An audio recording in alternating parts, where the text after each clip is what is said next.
সারা ছাত্র জনতা জুলাই গণ অভ্যুত্থানের ইন্টারিম গভর্নমেন্টের যে প্রধান কর্মকর্তা ভবন তার সামনে অবস্থান নিয়েছিল। আমরা এখন প্রেস কনফারেন্স শুরু করতে যাচ্ছি।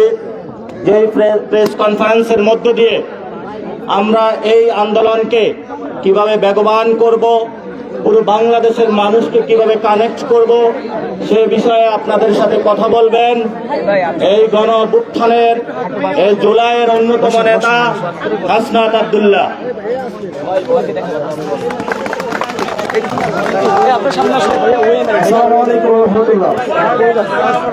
সংগ্রামী সহযোদ্ধা, আপনারা জানেন 8ই আগস্ট এই অন্তর্বর্তীকালীন সরকার গঠিত হয়েছে। এই অন্তর্বর্তীকালীন সরকার শহীদ এবং আহতদের রক্তের উপরে দাঁড়িয়ে এই অন্তর্বর্তীকালীন সরকার গঠিত হয়েছে। অত্যন্ত পরিতাপের বিষয়, এই অন্তর্বর্তীকালীন সরকার থেকে আমরা যে বিষয়টি প্রত্যাশা করেছিলাম সেটি হচ্ছে গণহত্যাকারী আওয়ামী লীগকে সন্ত্রাসী সংগঠন হিসেবে নিষিদ্ধ করা। তাদের দিক থেকে আমরা কোনো তৎপরতা এখনো পর্যন্ত দেখছি না। সংগ্রামী সহযোদ্ধা, আপনারা দেখবেন এই বিচারের কালেক্ষেপণের মধ্য দিয়ে আমরা সন্দেহ করছি অন্তর্বর্তীকালীন সরকার আওয়ামী লীগকে পুনর্গঠিত হওয়ার সুযোগ দিচ্ছে। আপনারা দেখছেন অতীতের নয় সন্ত্রাসী কায়দায় আওয়ামী লীগ বিভিন্ন জায়গায় চোরাগুপ্ত হামলা চালাচ্ছে। অতীতে যেভাবে আওয়ামী লীগ জানমালের জন্য এবং বাংলাদেশের জন্য হুমকি হিসেবে বিবেচিত হতো, যেভাবে আওয়ামী লীগ ভারতের এক্সটেনশন হিসেবে বাংলাদেশে ইমপ্ল্যান্টেড ফোর্স হিসেবে কাজ করেছে, এখনো পর্যন্ত সেভাবে কাজ অব্যাহত রেখেছে। আমরা সন্দেহের চোখে দেখেছি। অন্তর্বর্তীকালীন সরকারের কাছে আমাদের প্রত্যাশা ছিল এই অন্তর্বর্তীকালীন সরকারের প্রথম এবং প্রধান সংস্কার হবে আওয়ামী লীগকে, এই গণহত্যাকারী আওয়ামী লীগকে ফ্যাসিস্ট সন্ত্রাসী সংগঠন হিসেবে নিষিদ্ধ করবে। যেহেতু অন্তর্বর্তীকালীন সরকার দৃশ্যমান কোনো পদক্ষেপ নেয়নি এবং আমরা দেখেছি, আমরা বিভিন্ন সময় দেখি, আমরা তথ্য পেয়েছি এখানে বিভিন্ন উপদেষ্টাদেরও অনিচ্ছা রয়েছে। আমরা উপদেষ্টাদেরকে বলতে চাই, আপনারা ছাত্র নাগরিকের আপনারা রক্তের উপরে দাঁড়িয়ে উপদেষ্টা হয়েছেন। সুতরাং আপনারা যদি মনে করেন আপনারা আপনাদের কুটচালের মধ্য দিয়ে আওয়ামী লীগকে আবার পুনর্বাসন করবেন, সেটির চেষ্টা হয়েছিল বিদায় আজকে আবার আমরা যমুনার সামনে দাঁড়াতে বাধ্য হয়েছে। ডক্টর মোহাম্মদ ইউনূস, আমরা আপনার কাছে শ্রদ্ধার সাথে আমরা আপনার কাছে বলতে চাই, শহীদদেরকে সাথে নিয়ে, শহীদদের পরিবারদেরকে সাথে নিয়ে, আহতদেরকে সাথে নিয়ে আমরা বলতে চাই আর কোন টালবাহানা চলবে না। আপনি যে আওয়ামী লীগকে রাজনৈতিক দল বলছেন, আওয়ামী লীগ রাজনৈতিক দল নয়। আমরা দেখেছি স্বাধীনতা পরবর্তী সময়ে পাকশাল কায়েমের মধ্য দিয়ে দেশে এক ধরনের গণতন্ত্র পরিবর্তে শেখ মুজিব মাফিয়াতন্ত্র চালু করেছিল। আমরা পরবর্তীতে দেখেছি আমরা শেখ মুজিব নিজস্ব বাহিনী দিয়ে জাসদের 30,000 নেতা কর্মীকে হত্যা করেছে। আমরা পরবর্তীতে দেখি কিভাবে নৃশংসভাবে আওয়ামী লীগের লুটের কারণে আমাদের ৭৪-এর বন্যায় ১৫ লক্ষ মানুষ মৃত্যুবরণ করেছে।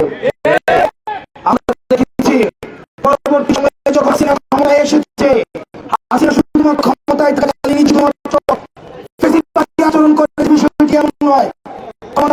আমরা নদী বজার আচরণ আমরা হাসিনার কাছ থেকে আমরা দেখেছি। নদী বজারকে বাইতুল মুকাররমের সামনে পিটা পিটিয়ে মানুষ হত্যা করতে আমরা দেখেছি। ক্ষমতার সাথে 2009 সালে আমাদের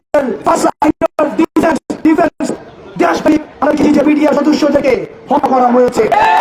আমরা দেখেছি পরবর্তী সময়ে এই আওয়ামী লীগের হাতে রক্ত লেগে রয়েছে। আওয়ামী লীগ 2013 সালে সাপড়া হত্যাকাণ্ডের মধ্য দিয়ে দাড়ি টুপিওয়ালা ইসলাম প্রিয় ভাইদেরকে রাতের অন্ধকারে হত্যা করেছে। এই আওয়ামী লীগের হাতে ইতিহাসের স্তরে স্তরে রক্ত লেগে রয়েছে।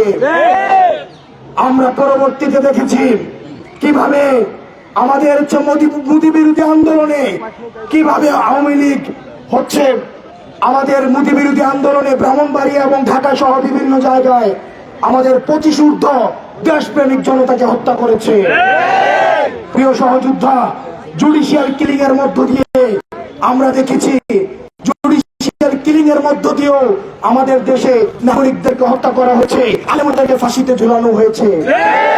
আপনারা দেখেছেন দেলাওয়ার হোসেন সাঈদীর রায় যখন দেওয়া হয়, সেদিনও ঝালকাঠিতে কিভাবে আমাদের যৌথ বাহিনী নৃশংসভাবে মানুষকে হত্যা করেছে। ইতিহাসের স্তরে স্তরে এই রাজনৈতিক দলটি শুধু মানুষকে হত্যা করেছে। পরবর্তীতে আপনারা দেখেছেন 2024 সালে ছাত্র নাগরিকের উপরে ক্ষমতা টিকিয়ে রাখার জন্য কিভাবে হত্যা করেছে, মায়ের মুখ খালি করেছে। আপনারা দেখেছেন শত শত স্ত্রীকে বিধবা করেছে, শত শত মাকে সন্তান হারা করেছে। আমরা এই আওয়ামী লীগকে আপনি যদি রাজনৈতিক দল হিসেবে ডক্টর ইউনূস দেখেন, আমরা বাংলাদেশি যারা রয়েছি, আমরা বাংলাদেশ পন্থী যারা রয়েছি, আওয়ামী লীগকে রাজনৈতিক দল হিসেবে দেখি না। আপনি দেখেছেন এই রাজনৈতিক দল তথাকথিত আওয়ামী লীগ সন্ত্রাসপন্থী দলটি কিভাবে 3টি ইলেকশনকে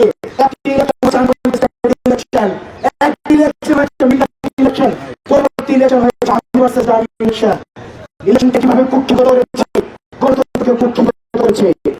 এই আওয়ামী লীগ রাজনৈতিক দল বলে আমরা বাংলাদেশ করতে মনে করি না। আমরা ভাষায় বলতে চাই, এই